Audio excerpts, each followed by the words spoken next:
Ici Éric Latour et bienvenue à Saint-Jean-sur-Richelieu.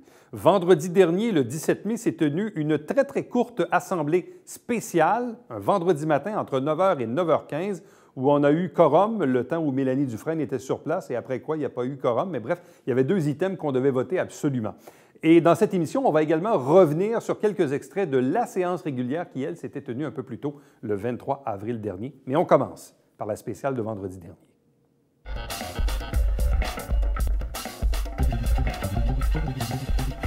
Bon matin à tous et à toutes.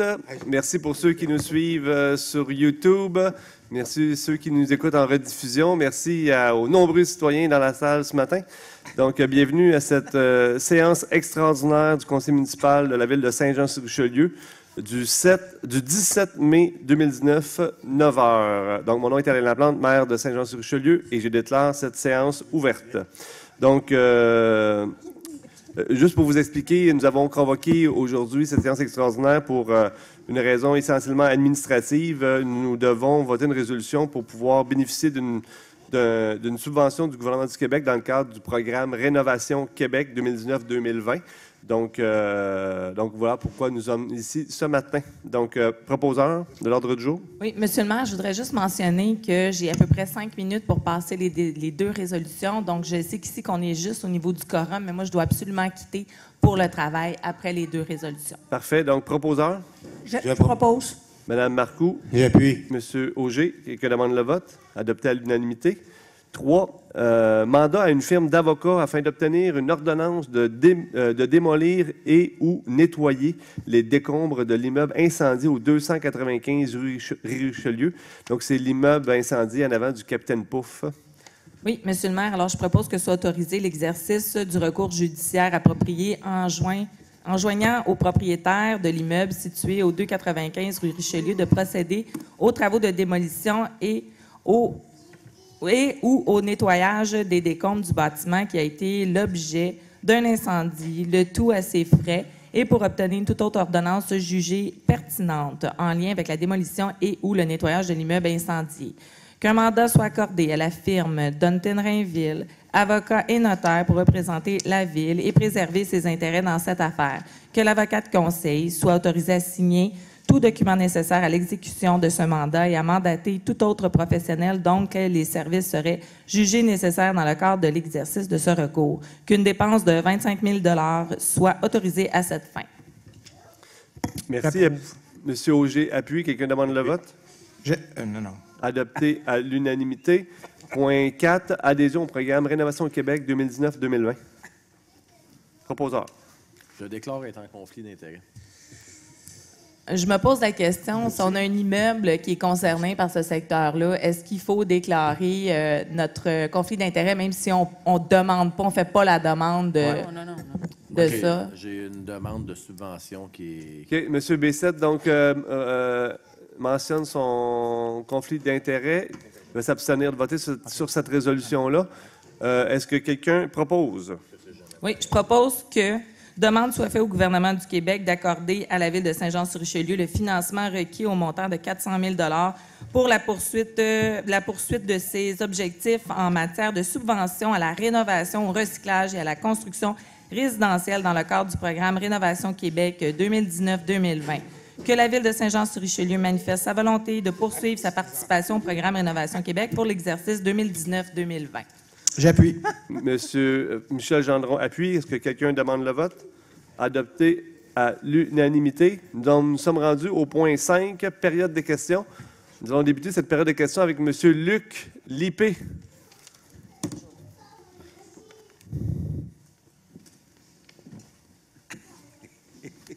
On va suivi de Messieurs Roméo et Lambert Bessette.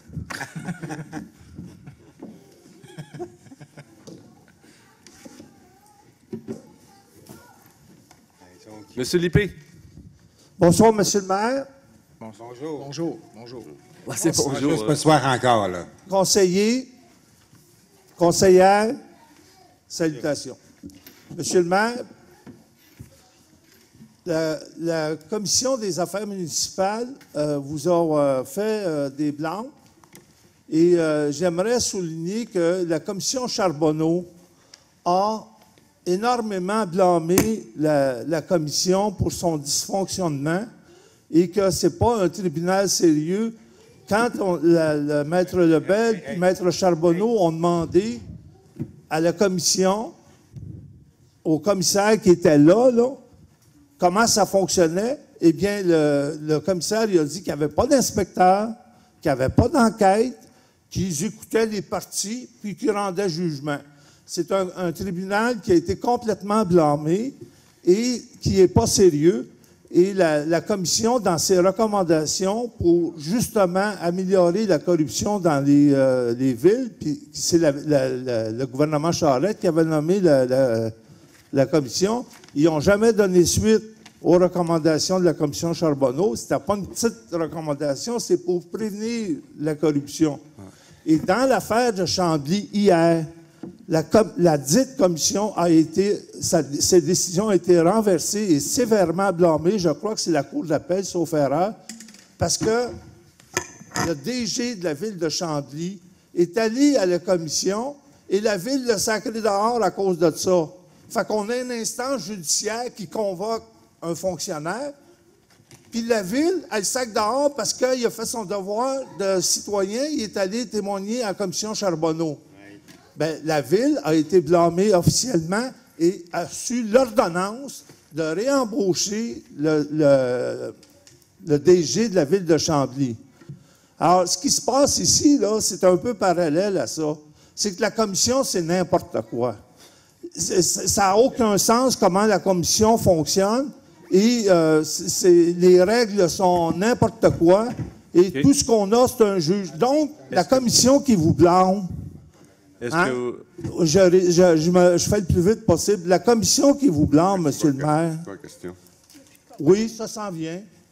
La commission qui vous blâme, Monsieur le maire, c'est qu'en fait, elle rend toujours des jugements tout croche, puis n'importe comment, et qui vont en appel. Et là, j'ai fait appel au gouvernement du Québec, à Maître Lebel, qui est ministre de la Justice, pour qu'un grand ménage se fasse. Remplacer les commissaires, resserrer les règles, donner des budgets pour qu'on ait c'est la crédibilité envers la justice qui est mise à mal dans le fonctionnement de la commission.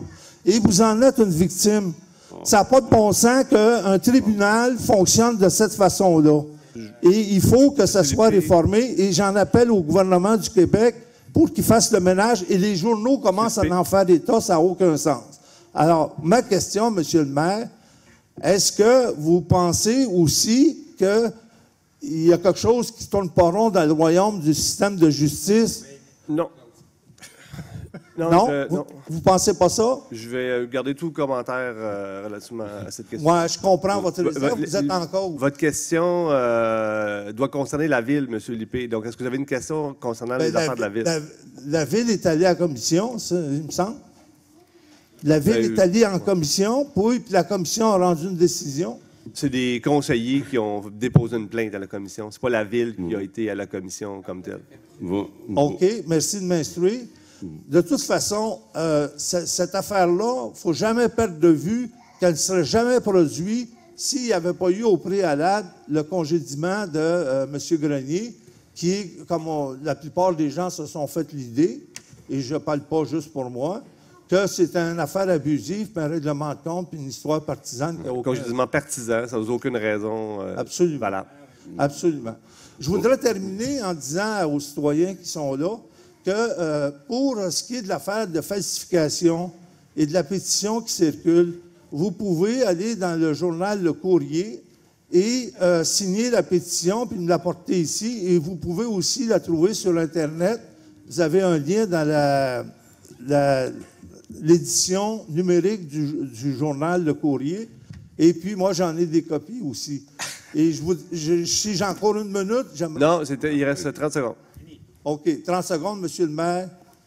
Soyez fort parce qu'il y a des choses qui vous arrivent qui n'ont aucun sens parce que vous défendez la transparence et l'intégrité. Puis les partisans qui sont ici, ils ne sont pas partisans de Alain Laplante, ils sont partisans de la transparence, de l'intégrité et de la droiture. Et je vous encourage à continuer, puis je vous félicite pour votre bienveillance. Merci beaucoup, M. Lippé. Messieurs B7, Lambert et Rémo, est-ce que vous avez une question? Ça va? J'ai vu votre nom sur la feuille. Bon. Donc, nous allons passer avec... Venez-vous ou non, là? Dépêchez-vous, là. Je vais demander une crème glacée à papa après-midi. Dépêchez-vous, les gars. Non. OK, les gars. OK, d'accord. Donc, on va passer avec le tour de... Meilleure chance la prochaine fois. Donc, Monsieur B7. Oui, premièrement, j'aimerais juste féliciter la campagne Achat local, Soyez local, qui s'est déroulée cette semaine chez Ferronnerie Hull. J'aimerais féliciter Mme Audrey Archambault ainsi que Ronald pour le lancement. Il y avait M. Michel Gendron aussi qui était présent. C'est une très belle activité, puis on est très heureux que ça se passe du côté d'Iberville, cette fois-ci, la campagne. Fait un gros félicitations aux gens de Ferronnerie Hull. Merci, M. B7. M. Gendron. Bon matin tout le monde. Donc, simplement pour dire, je reçois beaucoup de téléphones, courriels par rapport au nid de poule, quand est-ce que ça va être réglé, tout ça. On est en processus présentement, si je ne m'abuse, M. Baudin. Puis, il faut être patient. Hein? On ne peut pas avoir 28 000 personnes qui travaillent sur ça. Donc, il faut être patient. Votre taux va venir tranquillement, pas vite. Donc, oui, je sais qu'il y en a des nids de poules qui sont devenus pires qu'ils étaient. Puis bon... On a le processus, le printemps achève, donc l'été va commencer bientôt, puis on est en processus pour la réparation de ça. On va en avoir pour un bout, mais c'est les résultats de notre hiver. C'est tout, M. le maire. Merci beaucoup. M. Auger? Non, pas de commentaire, merci. Mme Marcoux? Pas de commentaire pour ce matin, puis je tiens à préciser qu'on a perdu le quorum depuis plusieurs minutes. Ah. Monsieur Berthelot? Oui, un bref commentaire. J'écoute les propos de M. Lippé concernant l'Union des municipalités, la Commission municipale du Québec. Je trouve ça assez loufoque et c'est la continuité d'un vaudeville, alors que M. Lippé décrit et condamne la Commission d'une main et de l'autre main veut leur faire parvenir une pétition. Alors, on passera pour la logique. Merci beaucoup. Bonne journée. Merci beaucoup, M. B7. Donc, M. B7? Excusez-moi, M. Berthelot. Donc, deux commentaires. Premièrement, relativement au programme Rénovation Québec, la raison pour laquelle nous sommes ici ce soir. Donc, j'aimerais juste souligner encore une fois que ou remettre en question là, cette décision de tenir une seule réunion par mois. Si nous avions 2 réunions par mois, ce genre d'imbroglio n'arriverait pas et ça féliciterait grandement la gestion administrative de notre municipalité. Mais c'est important, s'il vous plaît, M. Auger, à moi la parole. OK, s'il vous plaît. Voulez-vous garder le silence, s'il vous plaît? Est-ce que vous voulez appeler le service de police, s'il vous plaît? Il y a un décorum à respecter. Les conseillers doivent garder le silence. C'est dans notre règlement. Non, mais pas respecté. Donc, il faudrait appeler peut-être le service de police. Monsieur le maire, il n'y a pas grave. Je peux appeler la police, mais à ce moment-là, on m'a invité le monde à quitter la salle, y compris les... Je suis désolé.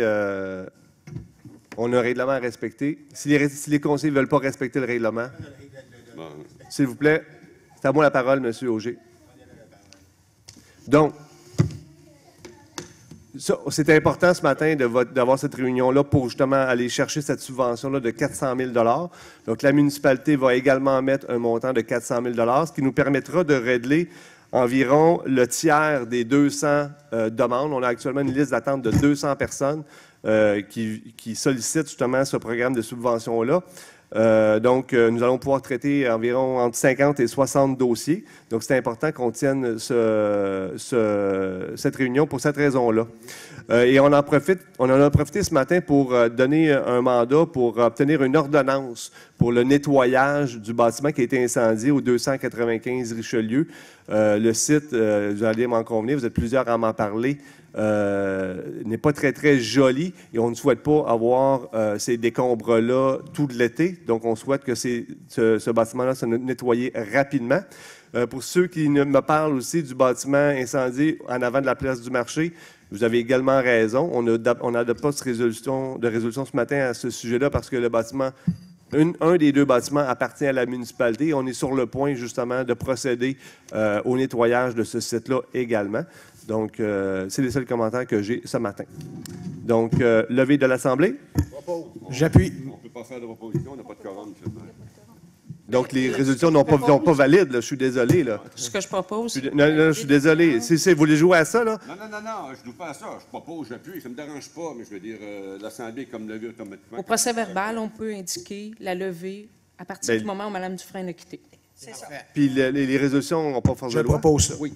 Non, mais Mme Dufresne était là à ce moment-là. Quand les résolutions étaient adoptées, Il faut que la séance soit terminée pour que les séances soient...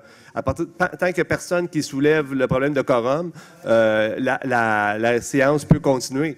Le problème, c'est que Mme Marcoux a soulevé le problème de décorum. À mon avis, les résolutions n'ont pas force de loi. Si la séance ne se termine pas, je suis désolé, mais on a tout fait ça pour rien. Vérifiez-le. Madame la greffière, qu'est-ce qu'il y a? Mais non. J'aimerais avoir un avis juridique là-dessus. Bon. Fait qu'on procède quand même. On procède quand même. Non, elle n'est pas bonne. Non, elle n'est pas bonne. Voyons donc. Bon, regarde. Bravo. L'Assemblée est bonne. L'Assemblée.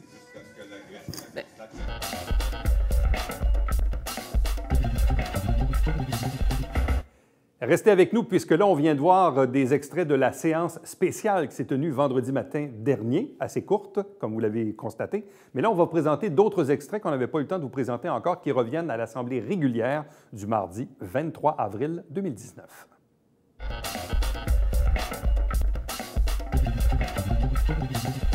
Je veux tout simplement revenir sur la décision qui a été prise d'aller en appel dans le dossier du parc d'affaires Le Père. Si vous savez, juste faire part à la population, je pense que c'est quand même important de le préciser, c'est qu'on a beaucoup de gens d'affaires dans la région qui sont impliqués directement avec des investissements, avec des obligations envers des employés, des gens qui doivent respecter. Sont toujours constamment en défi, avec que ce soit leur enjeu par rapport à leur milieu d'affaires ou la concurrence. Le message que je veux passer, évidemment, c'est de leur faire comprendre et leur donner l'espoir aussi, c'est que quand on travaille sur un conseil économique, puis on essaye de mettre tous les développeurs locaux pour s'investir à Saint-Jean, avec des investissements majeurs, parce qu'aujourd'hui, il faut faire ça pour obtenir des industries d'envergure et avec de la qualité d'emploi.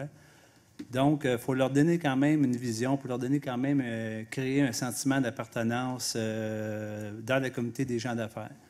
Je pense que le dossier du père permet justement d'avoir une différence d'innovation en haute technologie qui va possiblement donner justement, je reviens là-dessus, une qualité différente sur certains emplois de la région. Quand on sait que des gens aujourd'hui à Saint-Jean, pour avoir une meilleure rémunération, doivent quitter Saint-Jean, nuire de qualité de vie, entre autres, justement pour aller travailler, avoir le trafic, d'aller travailler soit à Montréal, Boucherville, Saint-Hubert, on connaît un peu le contexte. Donc, je pense que le message doit être clair. Puis quand on a des gens de la communauté qui nous écrivent, ils nous font part de leur appui pour la décision qu'on prend, je pense que c'est notre rôle en tant qu'élus de prendre le temps de les écouter puis de comprendre les mentions qui nous font part quand on parle d'investissement.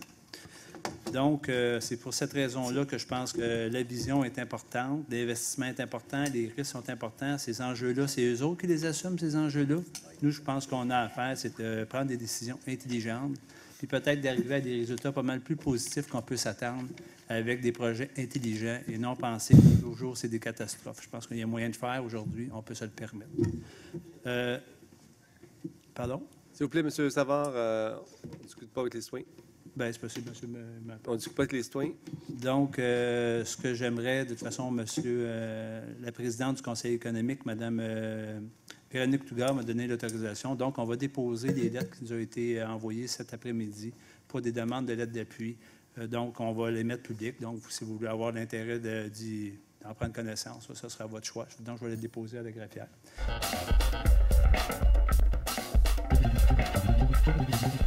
Ça va, M. Berthelot? Oui, M. le maire, je voudrais bien sûr offrir mes sincères condoléances à la famille Galipo. Moi, j'ai eu l'occasion de rencontrer René, entre autres, à plusieurs occasions et jaser souvent le dossier avec lui. Alors, c'est une personne très engagée dans son quartier. Alors, mes sincères condoléances à la famille. Je vais certainement me rendre l'affaire personnelle. Présentement, bien, écoutez, on est en période de nid de poule, on est en période aussi de balai de rue. Puis le balai de rue, ça fait plusieurs fois que j'amène ça au conseil municipal. Je pense que la ville de Saint-Jean, la 11e plus grande ville au Québec, il est temps qu'on mette des heures de passage de balais de rue et de non-stationnement pour les voitures. On a fait un projet pilote dans le quartier NDA. Ça a très bien fonctionné. Présentement, vous voyez les balais de rue passer. Il y a 3 voitures de stationner. La roche reste là. Les voitures s'en vont. Il pleut. Puis la rue était comme si le balai n'avait jamais passé. Je pense qu'il faut modifier ça. Puis j'espère qu'au niveau des infrastructures, en tout cas au niveau du budget cette année, le directeur des infrastructures, des travaux publics va pouvoir nous mettre un plan en ce sens parce que je pense que c'est extrêmement important. Je vous invite également à participer. Vous pouvez encore vous inscrire au grand ménage qui va avoir lieu dimanche. Donc, si vous donnez un coup de pouce pour ramasser un peu tout ce qui traîne partout d'impact, que ce soit des sacs de plastique ou n'importe quoi, entre autres, je pense que vous pouvez vous inscrire et donner un petit coup de main, justement, pour le grand ménage. Il faut s'inscrire. On ne peut pas non plus éviter de parler d'itinérance à Saint-Jean-sur-Richelieu. C'est un problème qu'on est confronté de plus en plus. Et en ce sens, je pense qu'il y aurait lieu d'étudier au niveau de la ville. On a une propriété qui est au 185 rue Mercier, qui est vacante, qui était avant la pédiatrie sociale qui était là, l'Étoile, et c'est vacant. Alors, j'aimerais ça, moi, qu'on donne mandat à l'administration de regarder la possibilité, la faisabilité d'en faire une maison pour les itinérants. Alors, j'espère que c'est possible. En ce qui concerne, bon, Justin a parlé du Boudreau, mais c'est déjà dans le carton du triennal, c'est dans la liste. On commence à préparer le dossier pour aller chercher les subventions, alors c'est extrêmement important. Mon confrère aussi, OG, je pense qu'il est important. Un DG, je pense qu'il faut partir le processus immédiatement pour avoir une embauche à l'automne. Je pense que redéveloppement, plan d'aéroport, objectif, je veux dire, préoccupation sociale, acceptation sociale, ça prend un DG pour faire ça. Puis je pense qu'il faut commencer le processus tout de suite, puis je pense qu'il faut amener ça au plénier puis en parler rapidement pour qu'en automne, on y arrive. Comptez sur moi. Bon. Ensuite de ça, M. le maire, je vais apporter un point. J'ai un peu de difficulté à vous suivre lorsque vous parlez, entre autres, bon, tantôt on a parlé de M. Latour, que vous demandez d'avoir ses communiqués, ces choses. Il faut comprendre un peu comment fonctionne un conseil municipal. Le conseil municipal fonctionne par recommandation et par résolution. Quand les décisions sont prises, on n'a plus le droit de regard sur les employés, ça relève de l'administration. Il y a un service des ressources humaines pour évaluer les employés, puis il y a une direction générale également. Ça ne regarde pas le conseil de faire ça, pas plus le maire qu'un autre conseiller. Donc, la direction générale, c'est hermétique. La gestion du personnel relève d'eux et personne ne peut s'ingérer dans l'administration municipale au niveau politique, quel que soit le poste. Ensuite de ça, M. le maire, mais je pense que vous avez un agenda juridique assez chargé. Si je ne m'abuse, vous avez les rendez-vous à la commission municipale le 30 avril et le 17 mai, puis vous êtes en cours supérieur le 5 juin dans la poursuite que vous intentez contre la ville de Saint-Jean. Alors, ça fait tout de même une occupation devant les tribunaux qui est tout de même assez importante.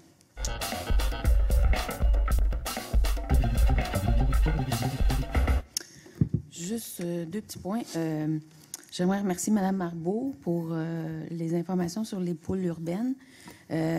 Moi, je pense que peut-être Mme Marbeau pourrait nous guider si on fait une séance d'information ou quoi que ce soit. Elle avait des très bons points. Et puis, je pense qu'on pourrait utiliser ses connaissances. J'invite les personnes aussi au salon d'été. Cette année, ça va être à l'aréna municipale, étant donné qu'il y a des travaux qui se passent au Colisée. Ça va être sur 2 fins de semaine. Moi, je vais être là la première fin de semaine. S'il y a des gens qui veulent venir me poser des questions, me voir, je suis disponible à les accueillir.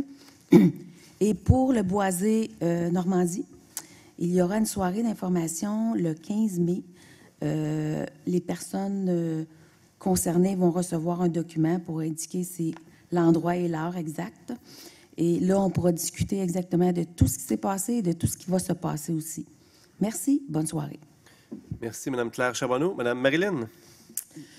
Oui, bon, mais rapidement, rappelez que c'est la Semaine de la Terre. Il y a différentes activités qui vont avoir lieu dimanche. Il va y avoir la Marche de la Terre. Il va y avoir un départ à 15h au marché public du Vieux-Saint-Jean. Il y a un expo éco qui a lieu aussi au marché public du Vieux-Saint-Jean. Et effectivement, il y a l'opération Grand Nettoyage. J'invite là, les familles avec les jeunes à participer à ça. Je pense que c'est une des activités éducatives puis sociales, communautaires, qui est super intéressante à faire dans notre ville.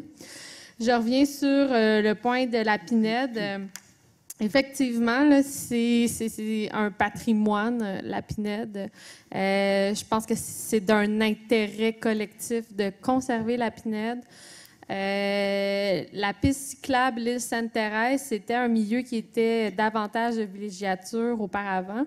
Je pense qu'il y a quelque chose qu'il faut quand même conserver de cette histoire-là, de cette évolution-là de l'île. Puis je pense que la Pinède est clairement le symbole le mieux placé puis le plus évocateur de l'île Sainte-Thérèse. Fait que ça vaudrait la peine de se pencher sur ce sujet-là puis de voir qu'est-ce qui est possible de faire pour conserver, pour le mettre dans le plan de conservation. Puis pour le parc d'affaires, j'aimerais dire que c'est aussi important d'écouter les citoyens. Oui, les gens d'affaires, je pense qu'on écoute souvent les gens d'affaires. Je pense qu'ils ont des préoccupations qui ne sont pas nécessairement fausses non plus. Je pense juste que les moyens ne sont peut-être plus... Je pense que les moyens doivent être différents. Puis je pense qu'il faut être audacieux à ce niveau-là. Puis faire de l'innovation, on n'a pas besoin de 87 hectares. Là. On a plein d'endroits. Moi, je pense qu'il faut les considérer. Je pense qu'on a des terrains industriels qui ne sont pas du tout exploités à certains endroits. On a un aéroport. Je veux dire, c'est pas les solutions qui manquent. Je pense qu'il faudrait avoir juste un peu d'audace de s'asseoir puis voir qu'est-ce qui est possible de faire puis ce qu'on veut, nous, comme communauté. Puis là-dedans, bien, l'équation de l'agriculture, de l'environnement, des loisirs, de la qualité de vie, bien, ça fait aussi partie du développement économique, du développement durable. Alors...